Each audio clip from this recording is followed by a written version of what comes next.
So good evening, everyone, and I welcome you all in IUCN CEM Dialogue. And we are really happy that we got this platform to share our experiences and our journey of harnessing nature for last almost 3 to 4 years now. We have with us our focal point and Vice Chair IUCN Commission on Ecosystem Management, Dr. Madhav Karki with us. And I'm sure many more will join as the time progresses. And we have some 5 to 6 important panelists with us who are regular contributors to harnessing nature. I'll introduce them as we progress with this IUCN CEM dialogue. I'll share my screen and start the presentation. I hope I'm audible to all of you and my slides are visible as well. Yes, perfect. Okay. Yeah.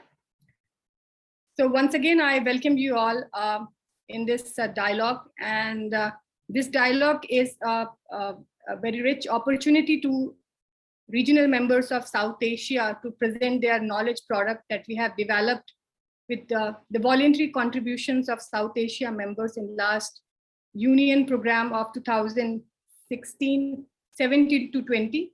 And this has been a very good platform, not only for the members, but a lot of beyond member platforms have also appreciated this effort. I am Dr. Shalini Dhyani, and I am the previous South Asia Regional Chair and also nominated as a present South Asia Regional Chair for next union period for next 4 years.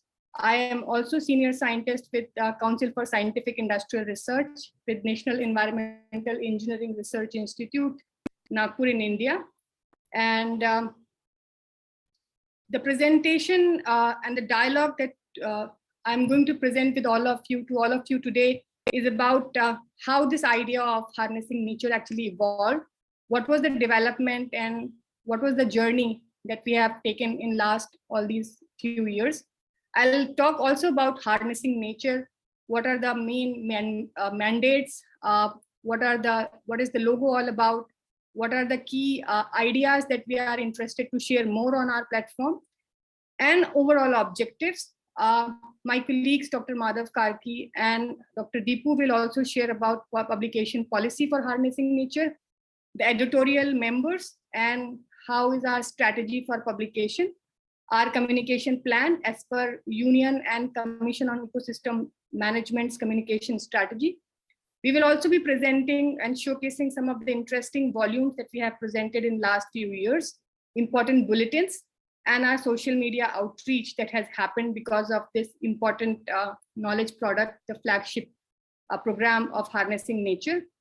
We'll also be talking about knowledge dissemination, management, feedback, and how harnessing nature has impacted our overall regional activities with reference to IUCN CEM mandate and vision.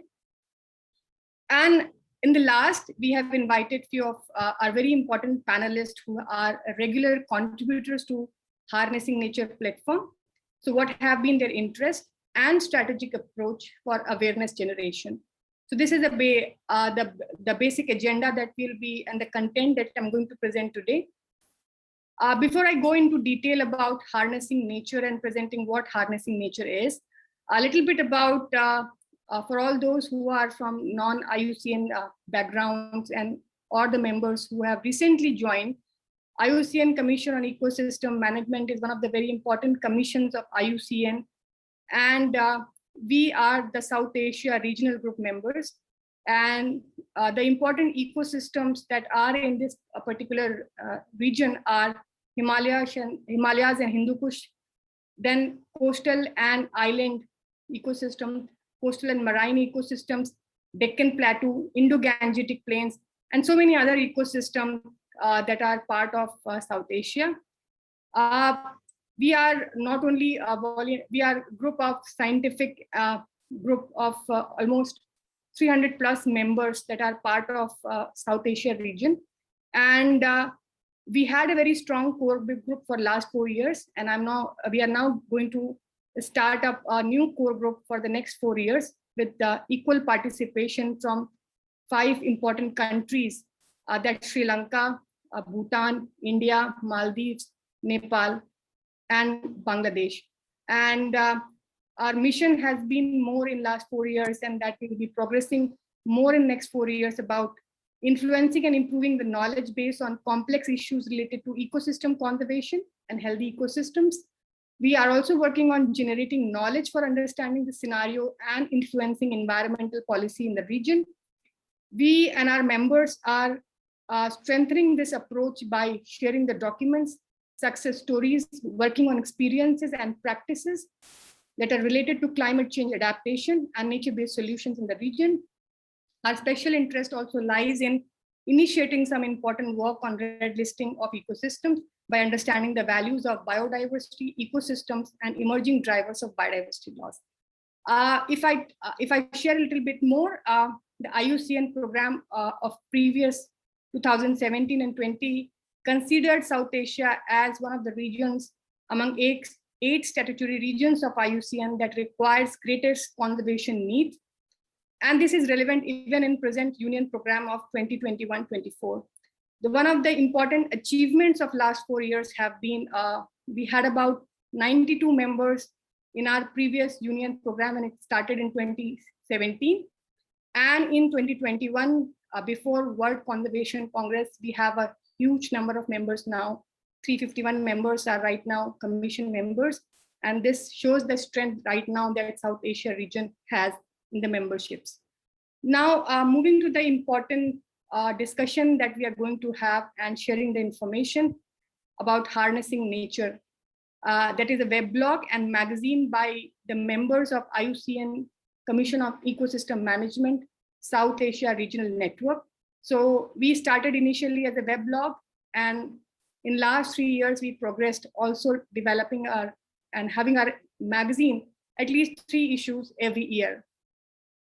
So it has emerged as an important platform for CEM members across South Asia to not only exchange knowledge and generate awareness, but also come together to share our experiences and discuss important policy issues, important strategic problems that are related to ecosystem conservation, ecosystem-based approaches for climate adaptation, disaster risk reduction. As I mentioned, the area is one of the sensitive regions that is threatened because of a variety of disasters.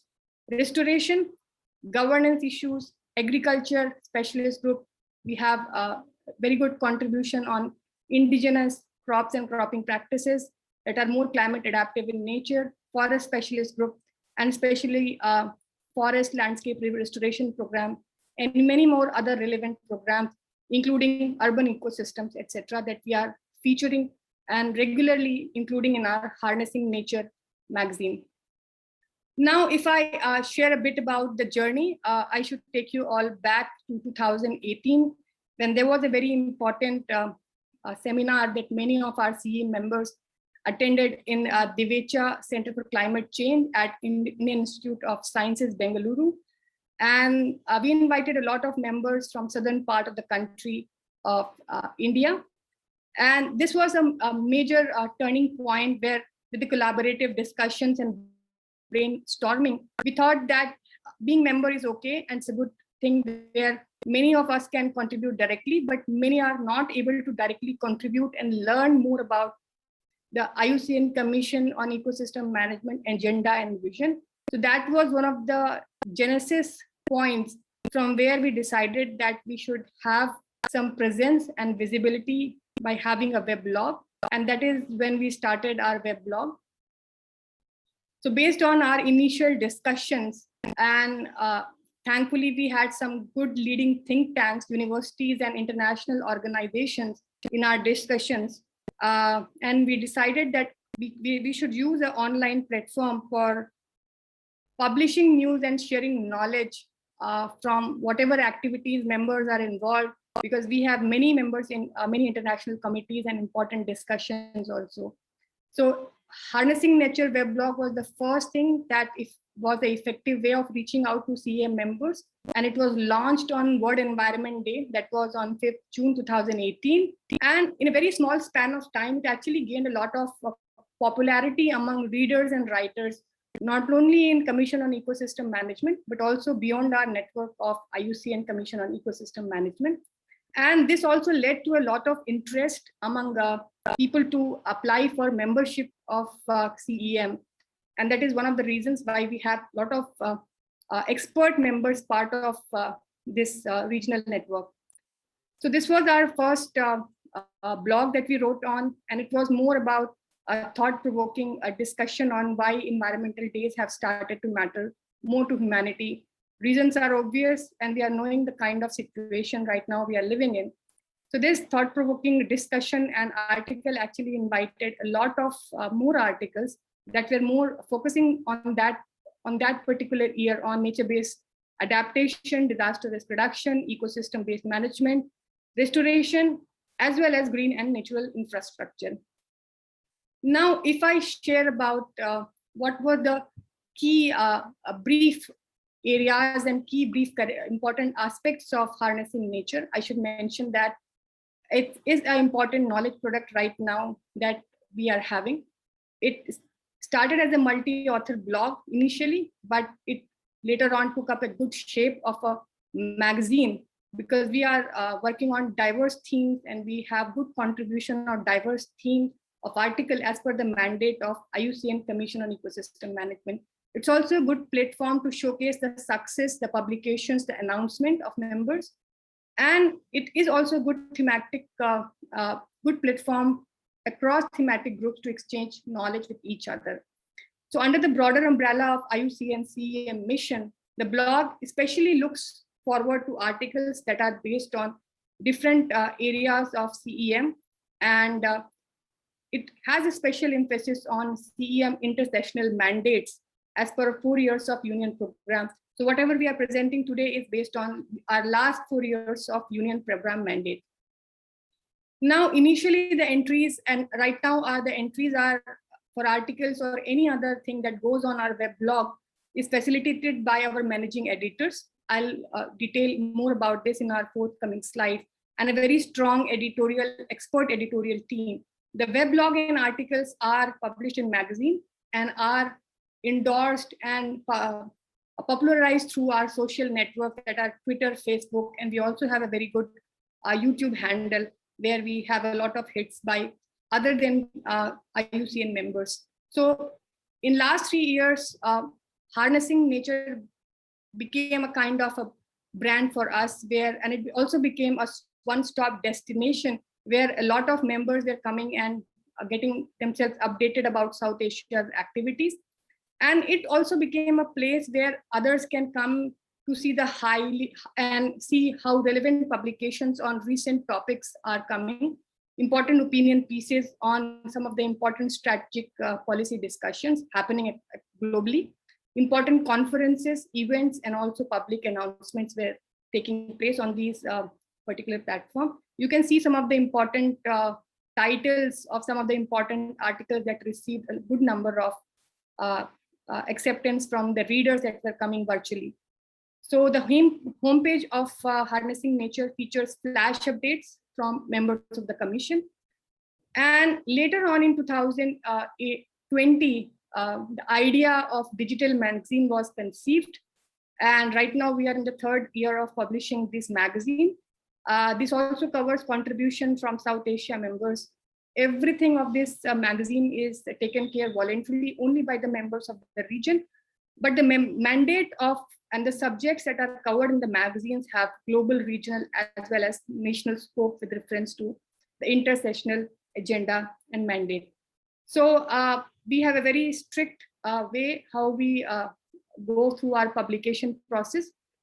We have a strict double-blind peer review process. We have expert editorial board that including experts from different areas and subjects, making it a very strong multidisciplinary and transdisciplinary team.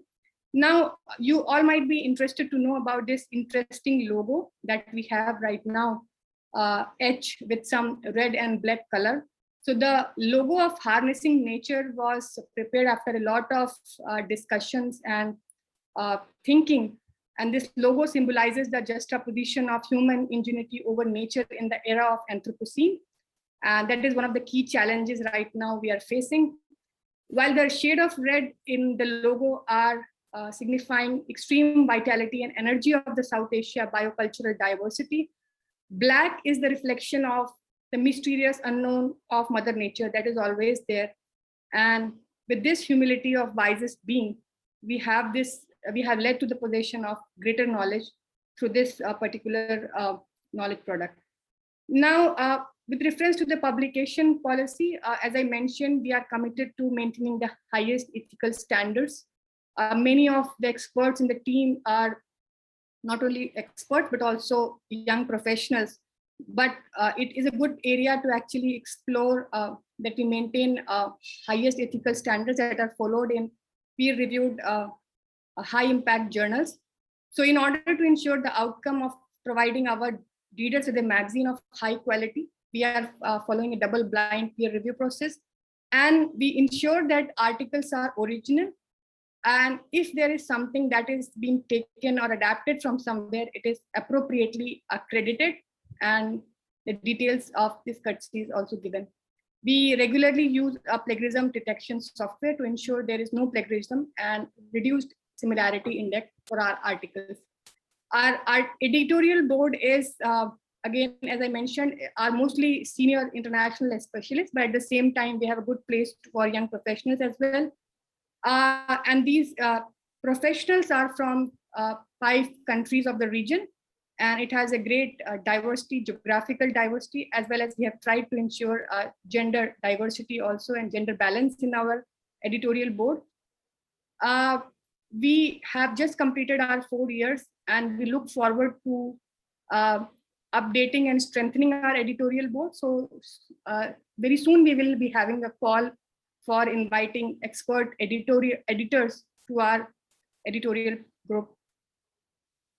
And we are especially looking for members from Bangladesh, Bhutan, Maldives, and Sri Lanka, because this is something, India itself is a very big country, so we have a greater participation from the country, but we are especially interested to have more members from the neighboring countries to have a good geographical balance. So Dr. Madhav Karki is principal editor of Harnessing Nature magazine and weblog. I myself am the co-principal editor. Our vice chair, Dr. Himanti Ranasinghe from Sri Lanka, is the managing editor of the weblog and the journal, while Dr. Dipu Sivadas is the second managing editor, who is also a young professional lead for IUCN Commission on Ecosystem Management, while our other young professional, Ms. Indrula Basu, is also managing editor, who is helping us with regular activities to run it more smoothly. Now, this is a very long list of the subject editors that we have. So you can see we have highlighted members from Bangladesh, Bhutan, and Nepal, and we look forward to more members from Maldives. We have very less members from Maldives, and we have members from Sri Lanka, but we want more discussions and contributions from other countries as well. Now, moving forward, if I say as one of my concluding slides, after giving a brief about Harnessing Nature magazine, I think we are a little ambitious about this magazine, because in the last 3 years, we have seen that we can actually develop some good work and knowledge product by voluntary activities of our expert members. And our idea is to develop this magazine as a regular publication with 3 issues per year.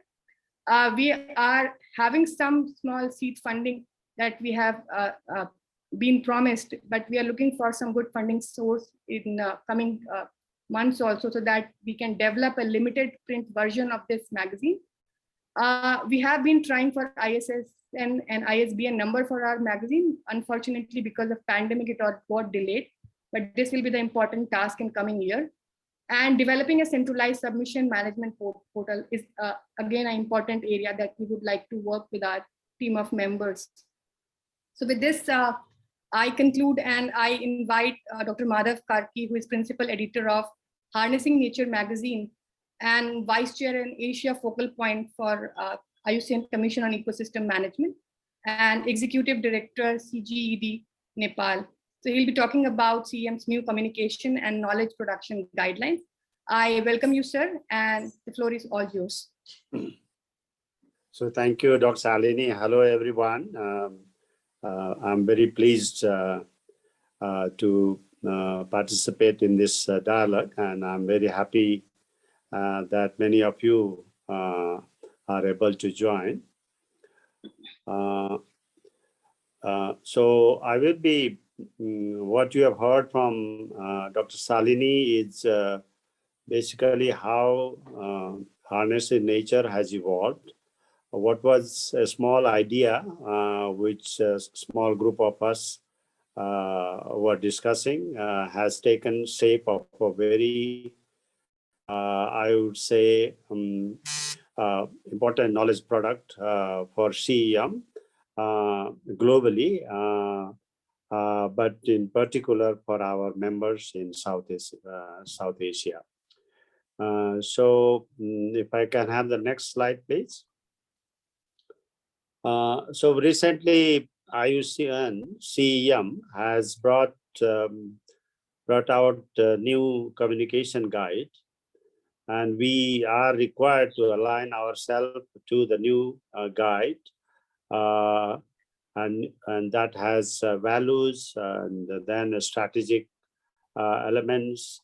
And of course, we need to, as Dr. Salini was pointing out, we have to make this knowledge product more and more relevant to policymakers, to practitioners. So my intervention here basically is based on the values which CEM has.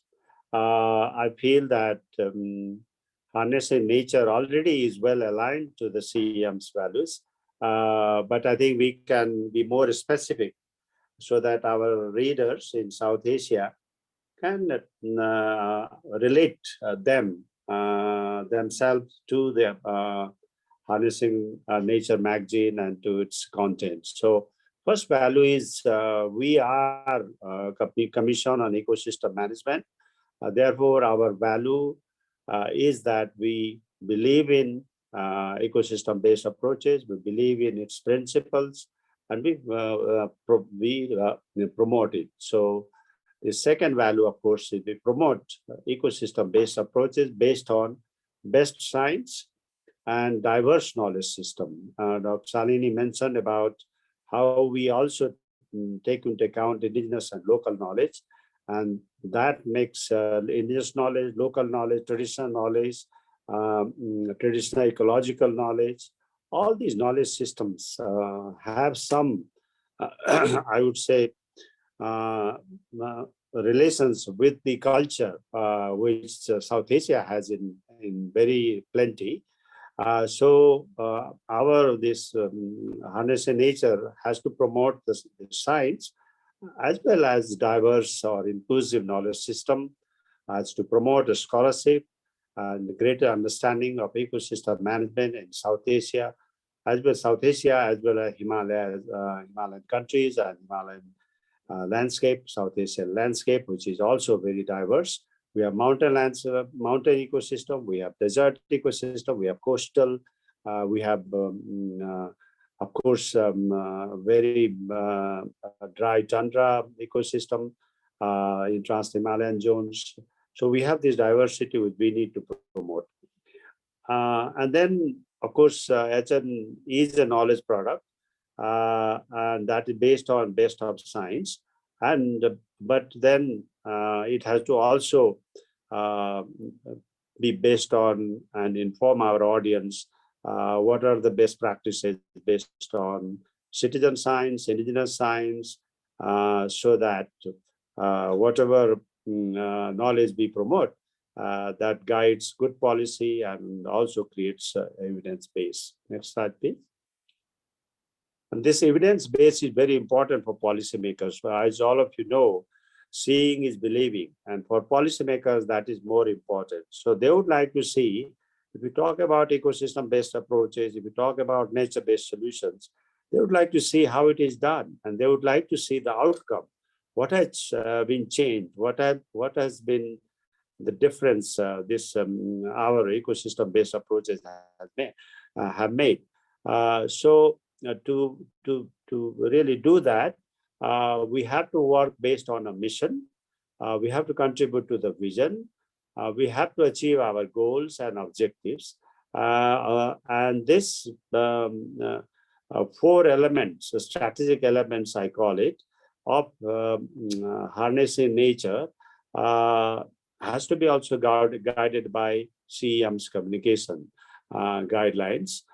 So based on the CEM's communication guide, I thought we should create more specific and more applicable to the harnessing nature mission, which means we co-create, means we work with the indigenous and local communities, we work with scientists, we also work with policymakers, and we gather their knowledge, and based on their knowledge, our knowledge, we assimilate the collective understanding of ecosystem-based approaches, and then we co-produce our articles, and we share these science-based articles with our readers. As NBS has become one of the flagship tools of CEM, we need to use it, we need to promote it to achieve sustainable, resilient management of our ecosystem and both natural and modified ecosystems. So this mission, basically keyword is co-creation and co-production. We don't alone feel or claim that we understand the whole science. We have to understand the science from perspective of the different stakeholders, and this is what our mission is. And I hope that future HN articles will reflect that, that we not only report our research, but we also try to make our research, try to align our research to solve the contemporary societal and environment challenges. And the vision, of course, we have a CEM vision, and we need to contribute to that broader vision. But for South Asia region, and particularly for HN, a healthy, productive, and resilient ecosystem in the region for promoting, for contributing to human prosperity, well-being, and sustainable development is what we intend that our readers will apply HN disseminated knowledge and contribute to this vision. And the goals are specific, and we need to achieve this.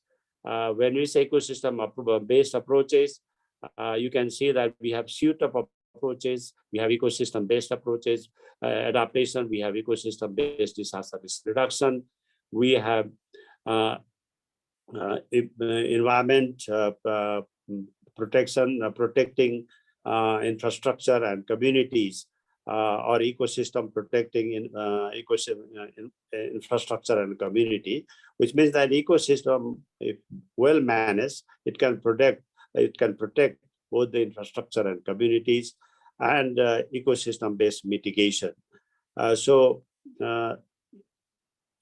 Ecosystem-based approaches, of course, are a very large number of approaches, and nature-based solutions is the latest, I would say, approaches, which itself is very is of umbrella nature, under which we have EBA, ECO-DRR, EBM.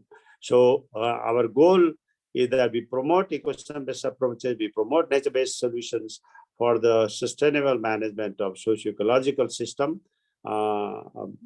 in South Asia.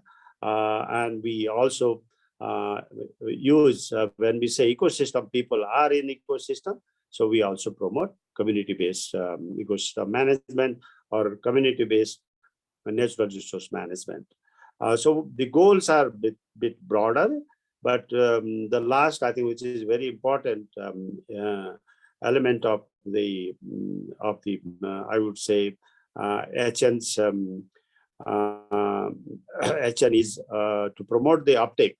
I think it's not just supply-driven knowledge that we publish a blog, we publish harnessing nature, and we forget about it. I think the authors are responsible to see how many people have actually read their article.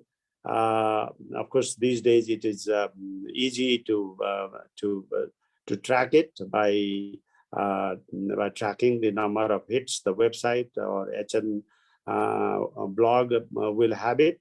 And then once the uptake means, if some elements, we need to trace the footprint. If some elements of what we said in HN is picked up by papers, newspapers, or in the speeches of policymakers, or in the speeches of professors and students, or general private sector leaders and NGO practitioners, then our job is done. That we are successful to really communicate our message to the stakeholders, and this is what we need to do. And that objective is what I think we as an editorial board, as well as our authors, have to keep in mind that we are doing this through a mission to contribute to a vision, ultimately to achieve some goal, but in the short run, we would like to meet these objectives. Next, please. So getting this success, getting all what I said, achieving this is not easy. So the success factor in knowledge management, in really making our knowledge products really having good uptake and applied in solving people's problem, depends on many factors. In our case, in Harnessing Nature's case, my submission is that CEM members' science-based expertise and active participation is crucial. We need to, we have to diversify the authors. We have to diversify our contribution. We have to diversify our topics so that while being science-based, we are providing diverse expertise, diverse knowledge, and continuous support of CEM South Asia partners and country focal points. As Dr. Salini was mentioning, we would like to see more and more authors from other South Asian countries other than India. From India, we have excellent participation, but we would like to see same from Bangladesh, Nepal, Bhutan, Maldives. So this, I hope, and Sri Lanka, I hope this will happen. And I call on all the leaders, country leaders, to contribute and help to diversify. Of course, if we contribute using our voluntary time and this voluntarism that we can afford, the time we spent in managing this is greatly appreciated. And as long as this continue, and I hope it will continue forever, we have many young authors, the HN will continue. So we have a long-term goal that, in fact, Dr. Salini and I may not be in the leadership, but other young colleagues will take it over and take it forward. So IUCN CEM's institutional support, of course, we have excellent support from our chair, Dr. Angela. We have excellent support from the secretariat. Mariana, she has really been very, very, I would say, important supporter of Harnessing Nature. Thank you, Mariana. And Harnessing Nature, the success of Harnessing Nature will also depend how we can disseminate knowledge and information that are relevant, useful to the readers and to the users. So if we are more relevant, if we produce more relevant information, I'm sure HN will see many years of its publication. HN has to be accessible, as now It should be just one click away from our readers. It has to be relevant and adoptable. That some of the information might be of regional nature, but they should be downscalable and usable at local level, and content should be focused more on quality rather than quantity. So I hope we will produce more quality knowledge products in future. With that, I would like to say that congratulations to the team which is making HN, especially Dr. Deepu and Andrila and of course Rajiv and other colleagues. So with that, I would like to thank you and hand it over to Dr. Shalini and Deepu. Thank you.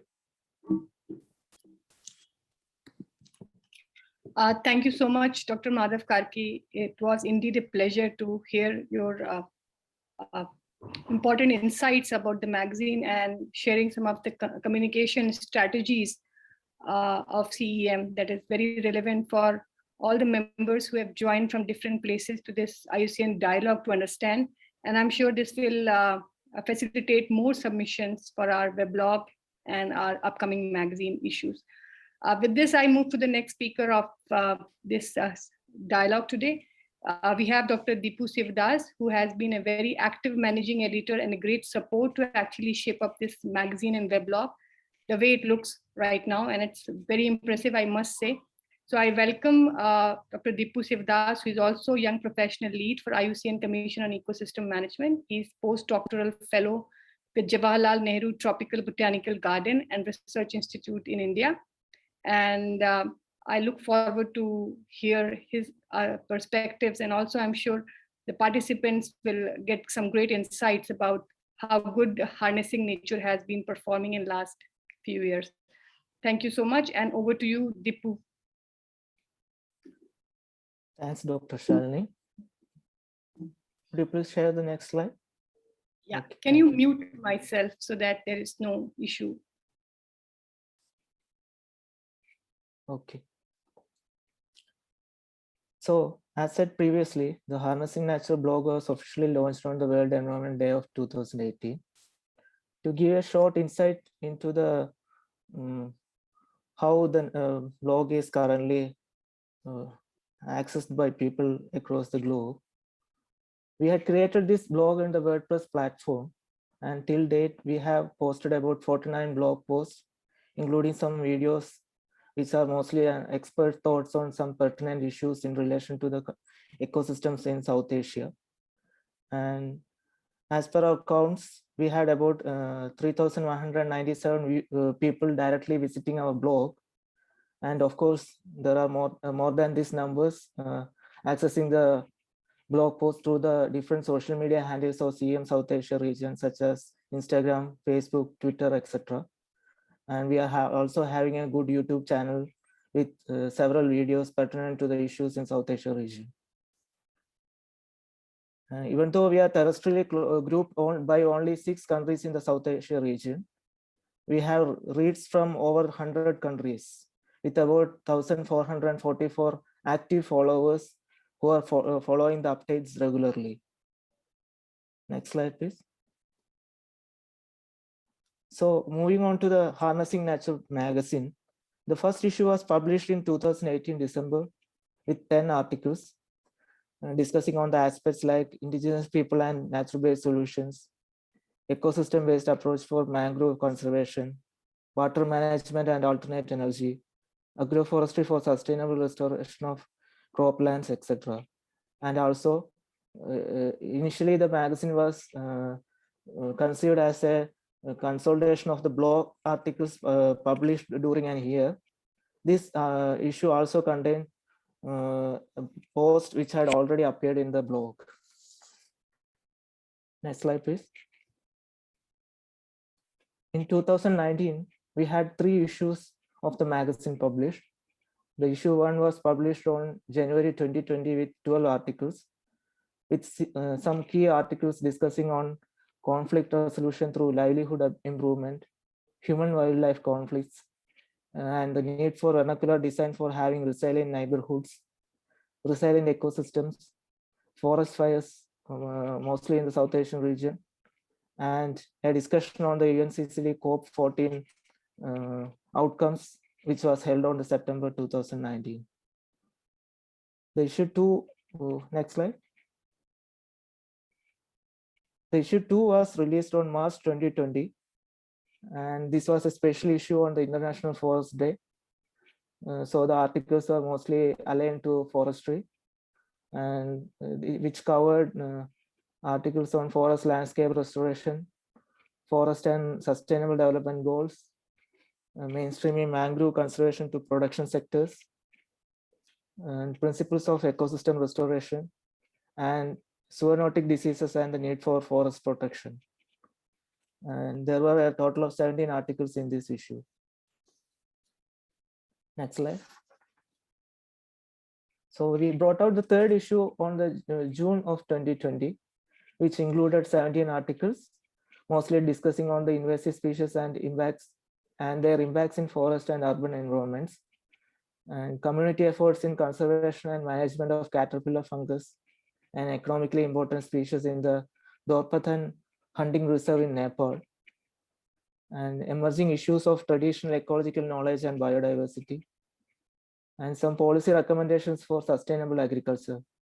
This was an article published by the lead of the Agro-Ecosystem Specialist Group of CEM, Dr. Abhilash.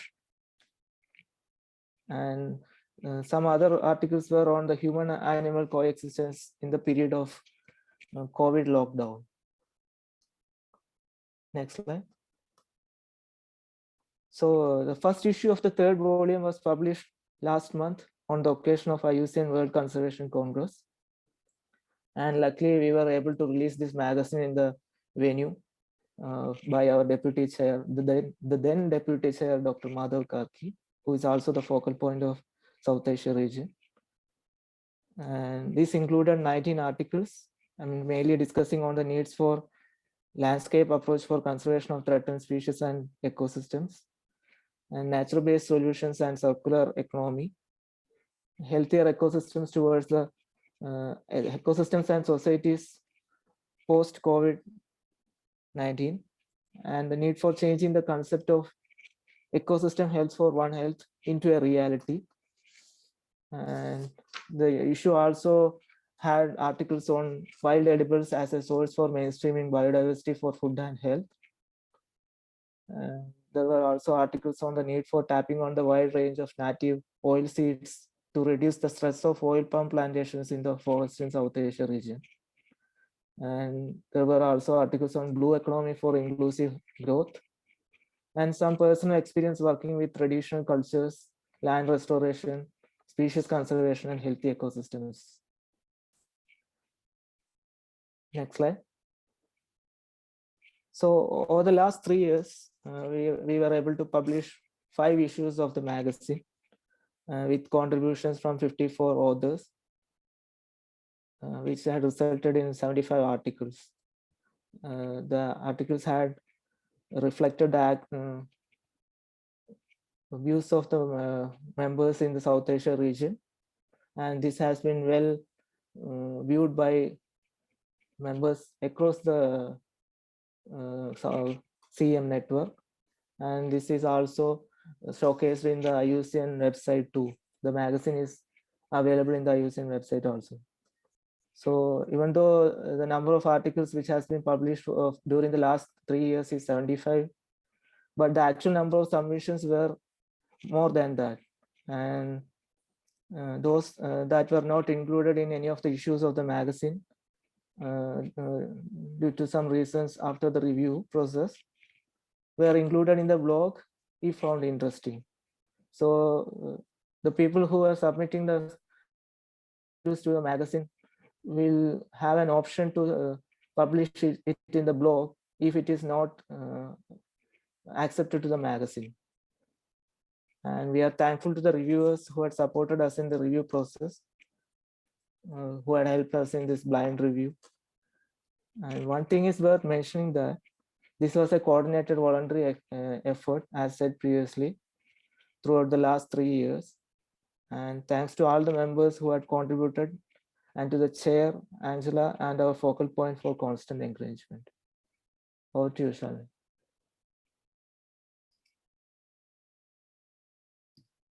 Thank you so much, Dipu, for a very important insight to the statistics and details about the visibility and outreach of this important magazine. And also highlighting what are we expecting in our forthcoming issues and how well our reviewers are supporting us. I would like to now invite our panelists. Most of these panelists are the contributors who have contributed to the magazine and weblog many times and have been really good support also in reviewing the articles. So without much delay, I invite first of all, Dr. Rajiv Chaturvedi, who is assistant professor at BITS Pilani, Goa.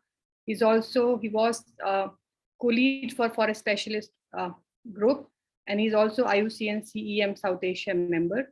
So, and the most important thing that I haven't mentioned is he's one of the very good experts on climate change issues from India and has contributed to larger networks of his work in South Asia and beyond. So welcome, Dr. Rajiv. Over to you now. Thank you, Dr. Shalini, for giving me this opportunity to Please being mute part. Dipu, if you can mute me. Okay, I have muted you. I think I have been successful in muting you. So thank you very much, Dr. Shalini, for giving me this opportunity, first of all, to be part of this Harnessing Nature family, and also giving me this opportunity to speak on this platform. Thank you very much. And I'm also very thankful to Dr. Madhav Karki for all the support and that he has provided me so far in all the work that I have done for IUCN and CEM. So my association with the Harnessing Nature, that goes, I was listening to Dr. Shalini's presentation, and I was looking at those pictures. So my association goes back with the Harnessing Nature to that Bangalore meeting in 2018. Even though I was not a member at that point of time, but I have been very actively involved, talking with the team, talking with Dr. Madhav Karki sir, talking with Shalini ji, talking with other members. So I have been reading this Harnessing Nature a lot. I have been doing review work, even though I have not been able to publish plenty in this in this platform, but I have been connected, and I have from the very beginning. So that is a very important thing. And now, this is one contribution that I would like to highlight here, that has come just now in the very last edition that has been published in the Harnessing Nature in the run-up to the World Conservation Congress. So here we have written an article about the role of forests, trees, and agriculture in the South Asian region. So this article, and in fact, this was a theme that on which we had a panel discussion in the WCC itself, and Dr. Karki has been leading us there, and I'm very thankful for his excellent leadership. And so in this article, what we have highlighted how South Asia can contribute shoulder to shoulder with the rest of the world. While different geographies are talking about net zero commitment, where do we stand? How we could contribute in a manner so that the poorest of the poor, our farmers, the people who are vulnerable, they get it also helps them. A lot of farmers, they commit suicide, and in India due to the climate related extreme events, etc. So we were discussing about how to change, how to bring some changes in the farming practices so that there are they develop resilience in their systems altogether. Then also after this, I would also like to highlight one of the, this is not a platform to talk about what has been written in this, but this is a, here I would like to highlight what is the key issue with the Harnessing Nature. In Harnessing Nature, what I have realized from my association from the very beginning that it is a bottom-up approach. It is not, and so all the members in the CEM community, especially from the South Asia, we all are connected via various groups that are there. And so we interact very closely, and these interactions are often moderated by Dr. Karki and Dr. Shalini. And during these interactions, we get to know who is doing what. And then I think the ideas about the papers emerge, ideas about what could go in the next issue of the Harnessing Nature. Such ideas come, and that is very democratic in nature. I think this is, so the whole process is bottom-up driven, and that is, I think, one of the very important and key strengths of this Harnessing Nature. And I'm very happy to see that this will be going like further in terms of expansion, etc., and outreach. So, and so in terms of, my primary interest in Harnessing Nature is, I would like to highlight the climate change related policy discussions in South Asian domain. Can you go back to the previous slide? So here you can see that there are key questions in the climate change domain. For example, what is that we could do? What is that? Like one question is that even though South Asia is not so much responsible for the emissions that have been made, so South Asia is not so much responsible for the climate change that has already occurred. However, we still need to think how best we can contribute, how best we can shoulder our responsibility in bringing the temperatures to effective limits. So like and then it is also a very important question in the South Asian region that what the world community is doing, because if whether or not we are able to control climate change, whether or not we are able to limit warming below 1.5 to 2 degrees centigrades, this will mean a lot. For example, right now we are seeing that extreme weather events are happening in Kerala, in Nepal, in Uttarakhand, in various parts of the country. So actually, even though we may not have contributed to climate change, we are really very vulnerable. We have to think about the resilience. We have to think about adaptation. We have high population. So there are very important questions that are there in the climate change space.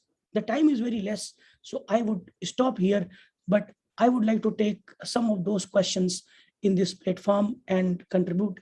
And now the COP26 meeting is going on. I think we need to have a very good analysis of what has actually come out. This is this COP26, especially, we all are looking at it with great hope. Previously, like I have written an article about the Katowice meeting. That was a disaster. And we have expressed that feeling of ours in the Harnessing Nature. I think what happens in COP26 at Glasgow, we all are looking at very intently, and we would like to bring some flavor of that again in the coming issues of the magazine. So I stop here and request Shalini to take forward the discourse. Thank you very much.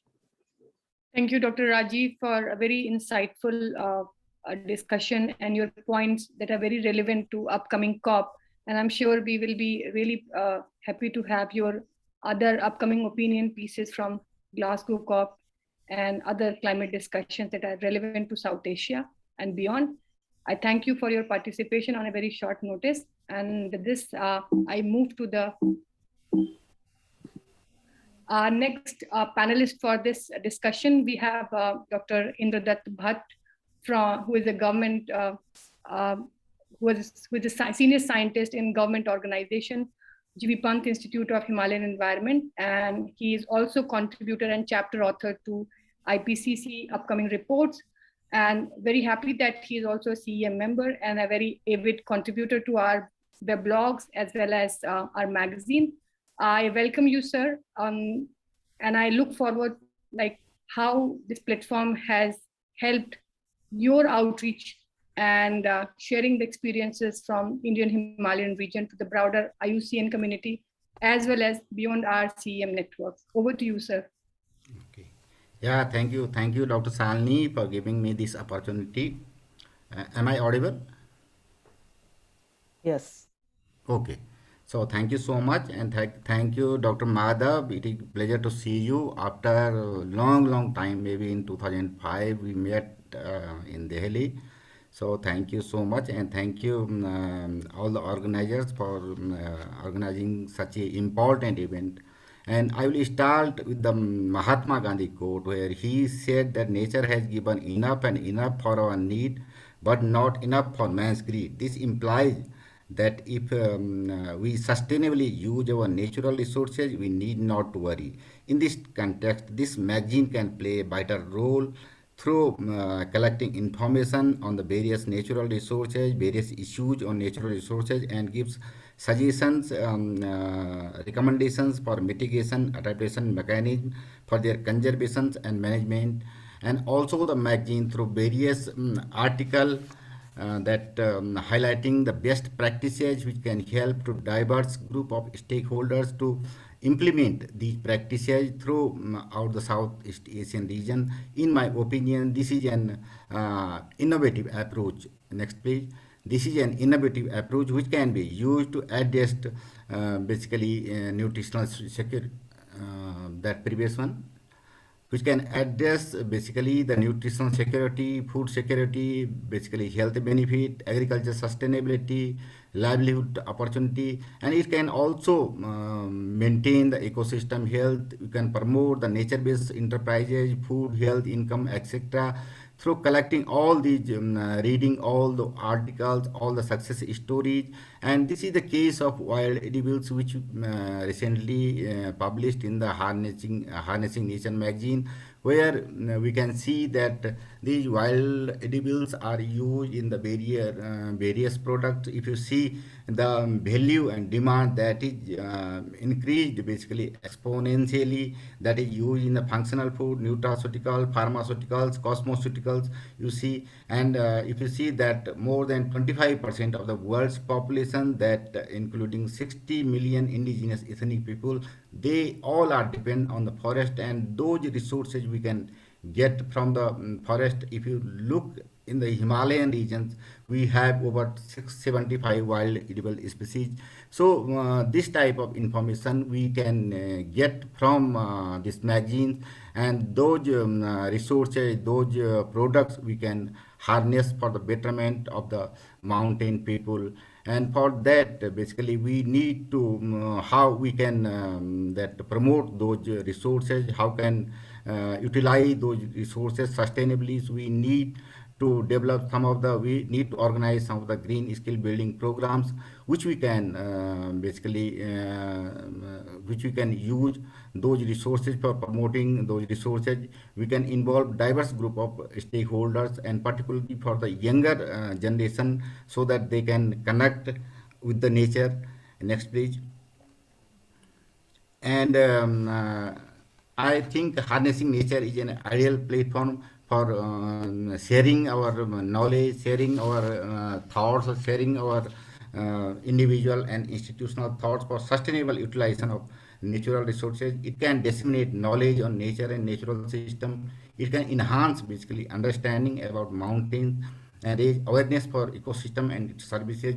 It can sensitize people about fragile mountain ecosystem to promote participation in protection, restoration, and resource management. And finally, it can stimulate young minds to pursue research on natural resource management and conservation. So finally, I can say that this is one of the best initiatives, and for that, thanks to whole the editorial team of this magazine. Thank you so much. Over to you, Shalini.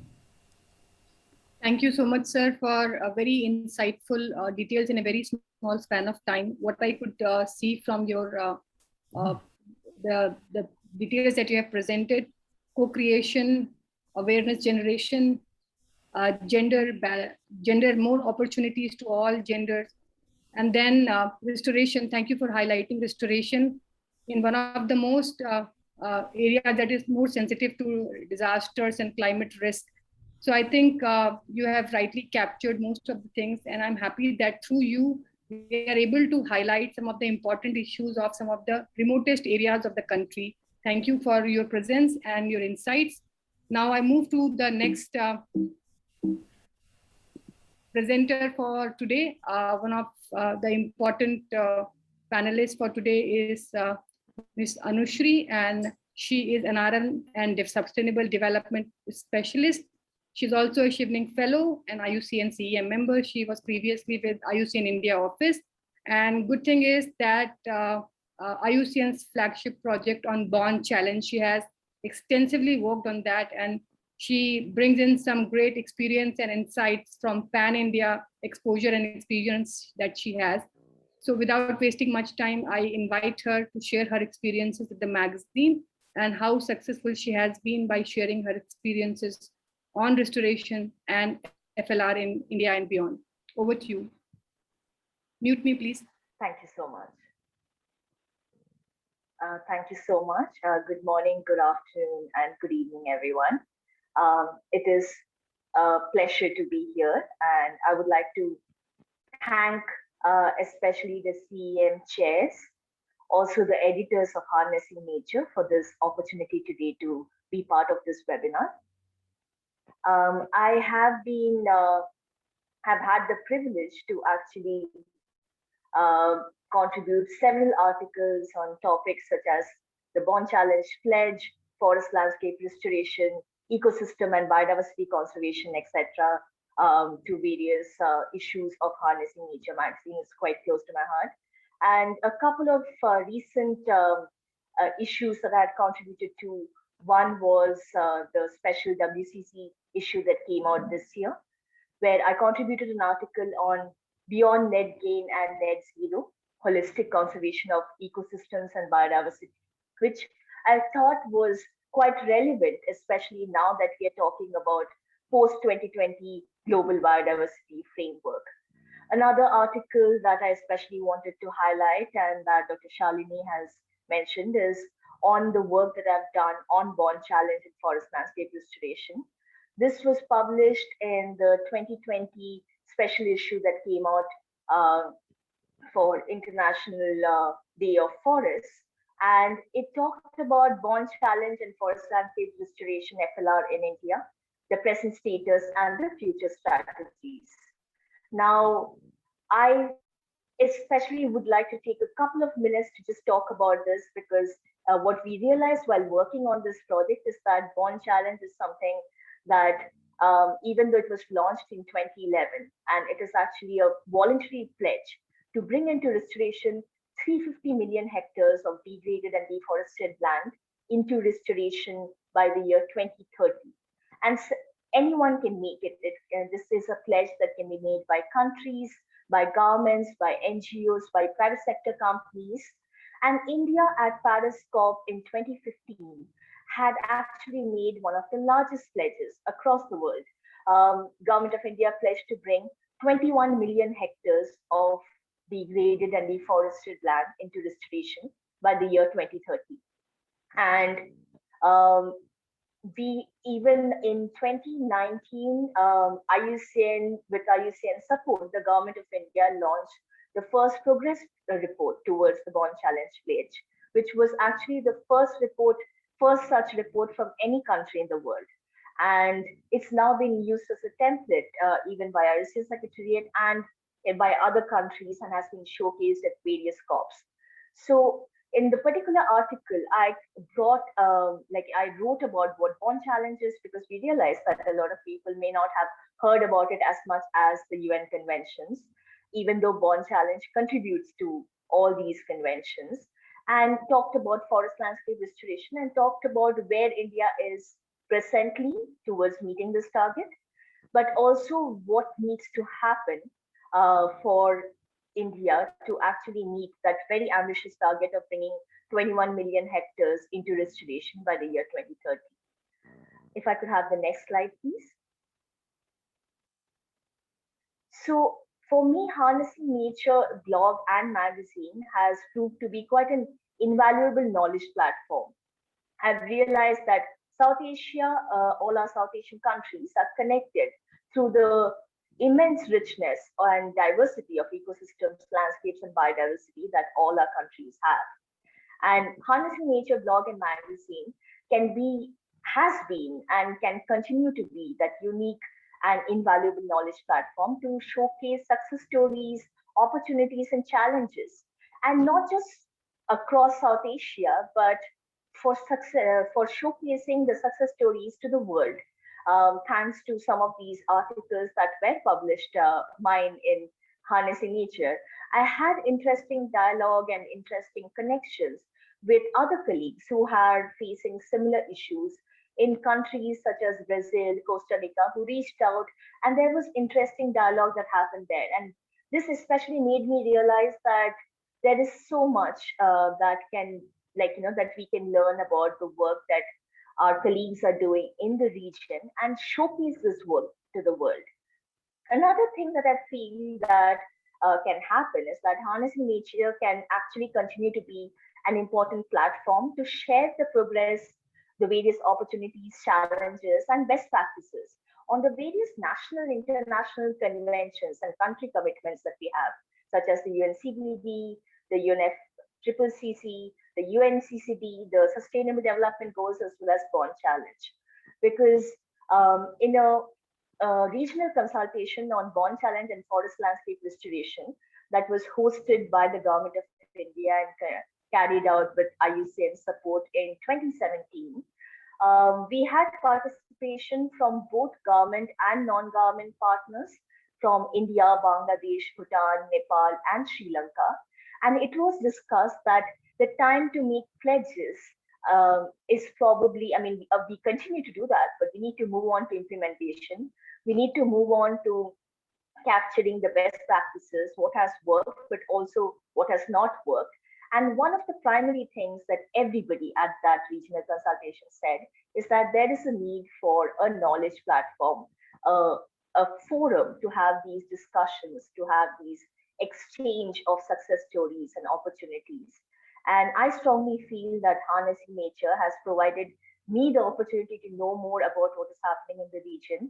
And it can continue to be this very important platform that can support South Asia and continue to showcase the work that is happening here. So thank you so much for inviting me to be a part of this webinar. And I look forward to be associated with Harnessing Nature in the future as well. Over to Dr. Shalini. Thank you. Thank you, Anushri. I'm sure your experience, pan-India experience, and also experience with other intergovernmental bodies and platforms is a huge support to our magazine, and your insights are very relevant, especially with reference to restoration, climate change. And we hope that we'll be having these important opinion pieces for our forthcoming issues as well.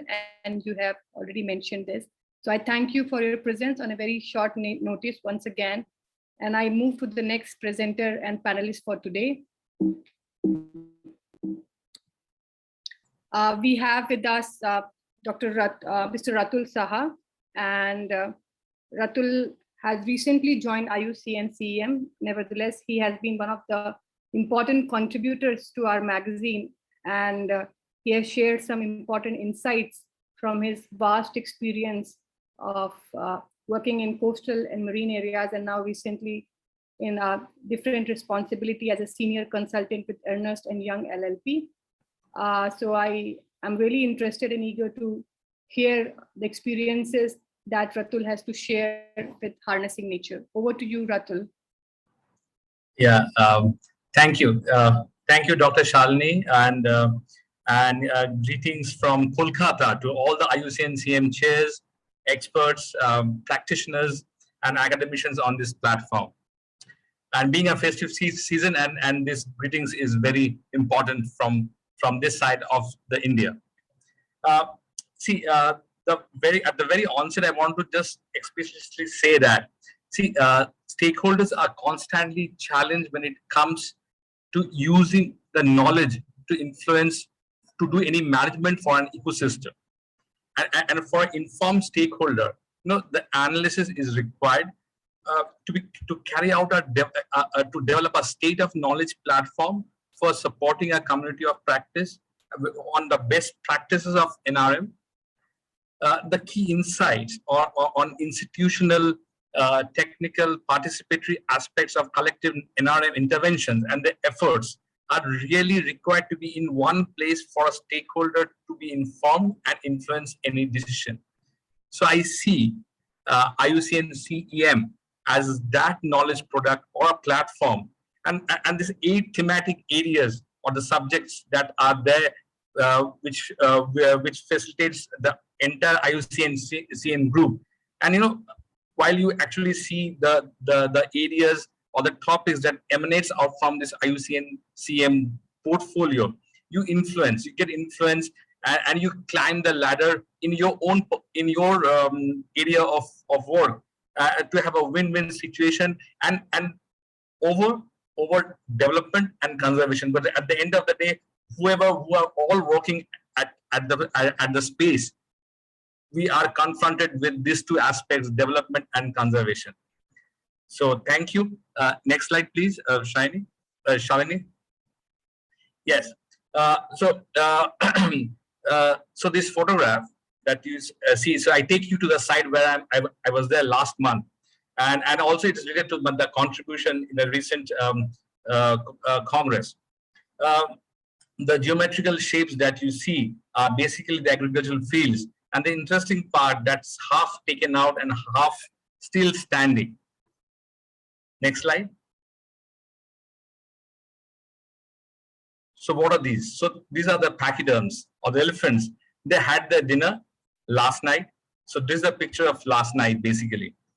And today evening they will be back to have their food. So this is a community initiative that is being practiced in the Assam, where they have actually left 33 acres of land. Next slide, Shalini, please.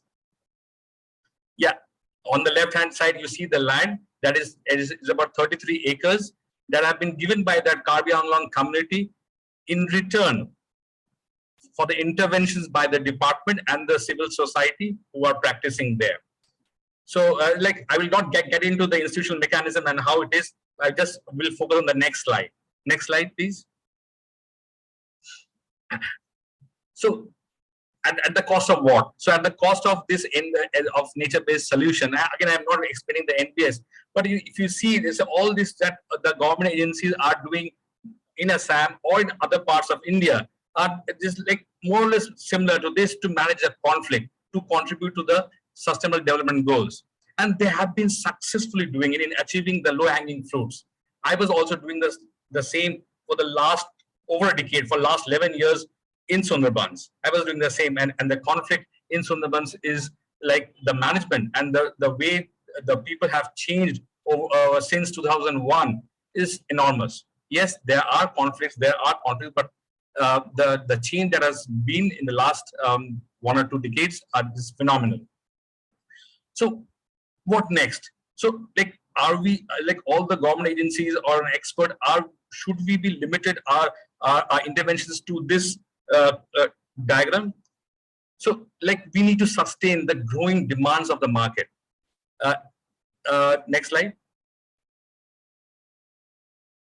See, my point is that I want to say, the department or any agency or a practitioner, we should plan for transformational programs in sector development, which includes agribusiness, livelihoods, entrepreneurship development, micro, small, medium enterprises, capacity building, having institutional strengthening, and the entire investments should go into all these aspects. And somewhere all these aspects are also there in bits and pieces in the IUCN thematic areas, which actually influences me and other experts all around the world.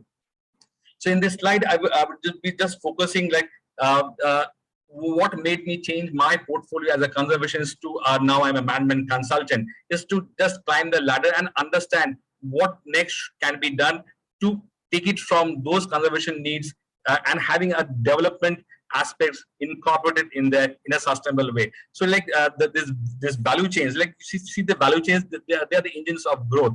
It can give your salary for workers, a return on the assets, a better food supply, a net impact on the environment. Yes, it can be positive or negative. We should be kind of seeing that very closely. But at the end of the day, is this value added sets. It sets in motion 3 growth loops. One, an investment loop driven by reinvested profits and savings, multiplier loop that driven by spending on increased water income, and a progress loop driven by public expenditure on the societal and environmental natural environments. And this slide is all, as I said, is one of the reasons I shifted from WWF India to a management consultant organization, the one of the big four in India. Thank you very much. Over to you, Dr. Shalini. Thank you so much, Ratul, for sharing this very practical example of climate adaptation and agriculture-related example that might be a win-win situation for different stakeholder groups. And I'm happy that you shared this experience that is going to be a good experience to be read by, shared by, and learned by many other IUCN CEM members and beyond. So thank you for participating and sharing this experience. And I must mention that Ratul has been has recently joined, but he has been sharing some very relevant examples on agriculture resilience. And now this very important example that actually address a lot of issues and also especially addresses man-animal conflict in many parts of, that's very common in many parts of the country and other parts of South Asia as well. I thank you once again. And with this, I move to the last panelist, but a very important panelist for this session, Ms. Oindrila Basu. Oindrila has been a good supporting managing editor since the very beginning and since the inception of this weblog and magazine. Very happy to also congratulate Oindrila because she has recently got this one important fellowship by Government of India. And she has been also instrumental in bringing some of the very initial bulletins of harnessing nature, and still she is writing and contributing and reviewing and editing a lot of our upcoming and on the volumes that are already published. So I'll invite this young professional who has been really playing a very important role in our harnessing nature knowledge product to share her experiences and her insights. Over to you, Oindrila. Please mute myself. Thank you so much, ma'am. I'm blessed and grateful to this platform to be here. It has been a pleasure to be part of IUCN CEM South Asia, and I'd like to share the perspective of a student growing into a wannabe professional in the field of sustainability as this magazine also grew.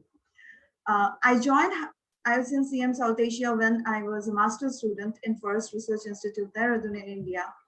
And as I learned about CEM and went to become part of it, I will share my experience as a student who received a very good platform for learning, networking, and mentorships from so many knowledgeable persons in the group. The magazine issues gave me an opportunity to express my learnings from field as well as learn from the different studies presented in the magazines and learn also many new tools. The IUCN CEM South Asia group as a networking team is so phenomenal that I have learned leaps and bounds from this network than anywhere else. I will always vouch that it is the mentorship I have received here has made me who I am today. And through these, I would like to state here and encourage other young professionals to be part of IUCN CEM South Asia and learn what holistic ecosystem approach means. Coming from a forestry background and working at wetlands like Sundarbans, I was working in a diverse landscape, but working with the experts, young professionals who have guided me and other young professionals present in the group. Like I have received mentorship in many ways from Shalini ma'am, Deepu sir, Madhav sir, and many more here in this platform.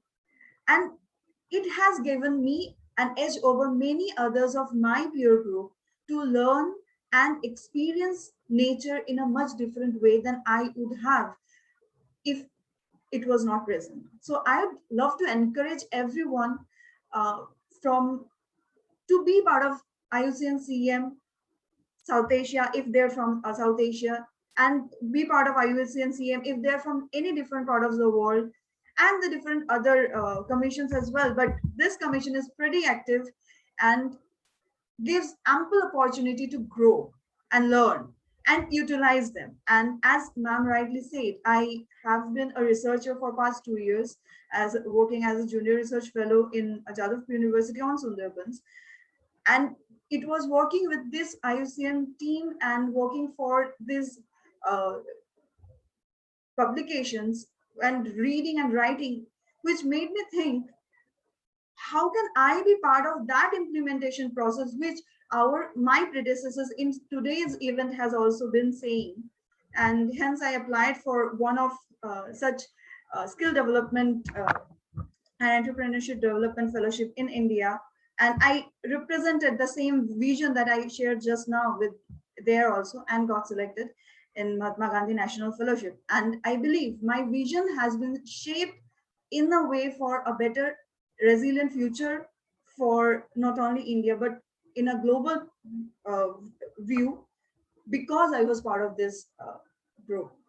And I have been actively encouraged to write, edit, and contribute, even when as a researcher, I was well frustrated and questioned my mentors a lot.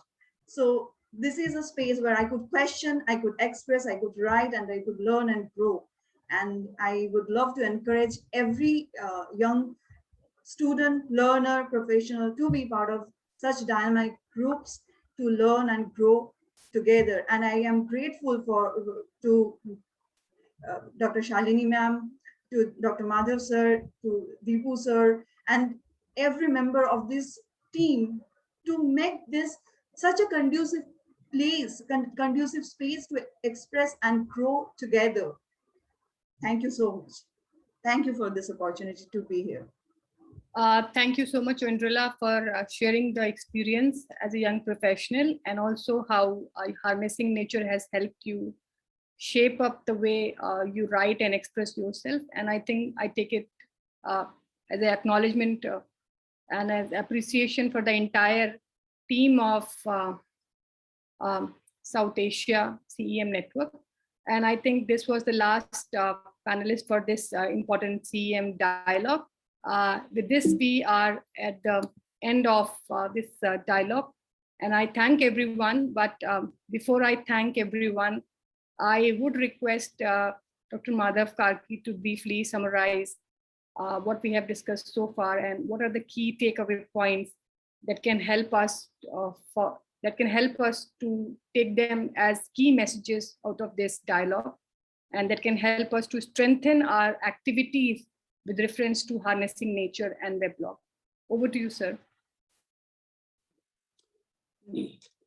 Thank you, Dr. Shalini, and thank you, panelists, for this rich exchange of knowledge and highlighting the experience you all have in producing and also in disseminating Harnessing Nature magazine. First of all, I would like to actually congratulate all of you who have put in so much time and done so much hard work in producing these wonderful knowledge products that has become actually CEM's flagship knowledge product. I'm sure what Dr. Deepu has shared, that the readership of HN has reached many countries. And this is a very proud moment for all of us. And this pride is because of your hard work. So first of all, huge congratulations. What I have heard makes me fully convinced that HN has a very good future. What speakers have said makes me also very happy. What I had actually dreamed that HN will contribute to the vision of CEM with its rich diversity of knowledge, diverse knowledge system, and also relevant information for both policy and practitioners. I think that is already very clear from what you have said. I was struck what Anusri was saying, that what we are producing is relevant for global initiatives such as Bond Challenge. So I think the other thing what I have heard and makes me very pleased is that this is a very useful knowledge platform. It is actually a knowledge hub for all the CEM members to come together, to meet, to exchange, and to learn. I think we have started a pioneer, I would say, knowledge exchange platform, and I hope that this can be emulated by other regional groups. I feel that while HN has achieved, I would say, most of its objectives, we should not be, I would say, complacent. We should actually be aware that world is changing very fast, as Dr. Rajiv was saying, that the COP, which will start in a week's time, COP 26, is going to discuss how nature can help us solve global challenges like climate change, pandemic, and then hunger, then disaster, which you can see in the Himalayas right now. Harnessing nature, I would say, while we all should congratulate ourselves, and I feel very proud that I'm with you, such a wonderful group of people. We have further miles to go. The world is facing actually very huge challenge. We are in several emergencies: climate emergencies, health emergencies, and hunger emergencies. So, and disaster emergencies. So, we need to explore how ecosystem-based approaches and NBS, nature-based solutions, can be kind of guide for our policymakers and managers, land managers, resource managers to actually address the challenges. And I'm sure our authors are already thinking how they will do it, and I would like to wish them good luck. I will not take a lot of time now. We are almost on. We have completed our given time. I would like to thank actually many people, specifically Dr. Shalini, who has taken a lead in conceiving this idea and bringing all of it together and producing this excellent, invaluable knowledge product.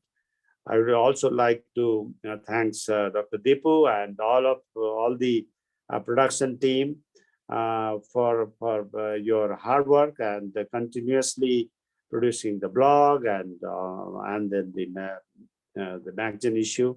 And I hope that we will keep this momentum and produce more of these wonderful issues. And I would also like to thank Mariana, who has helped us really given us the platform so that we could all come together, and through her to our chair, Dr. Angela Andrade, for giving really inspiring us and giving guidance. And finally, I again thank all the participants. You have been. I saw a question why RLE and NBS have not been included as a part of ecosystem-based approaches. Of course, I mentioned about NBS, nature-based solution, is the latest, more I would say, comprehensive topic tool which have been provided by CEM and then IUCN, of course, the program. But RLE is also a tool, but it helps us, red list the ecosystem that are endangered, threatened, or in danger of collapsing. But I think once it is identified, then again we have to use the ecosystem-based approaches. So I would say RLE is also important, ecosystem-based tool, but we need to combine several tools to achieve our goal, and hopefully harnessing nature will bring this factor, this packaging in our next issue. So with that, thank you very much, and I wish you all good evening. Thank you.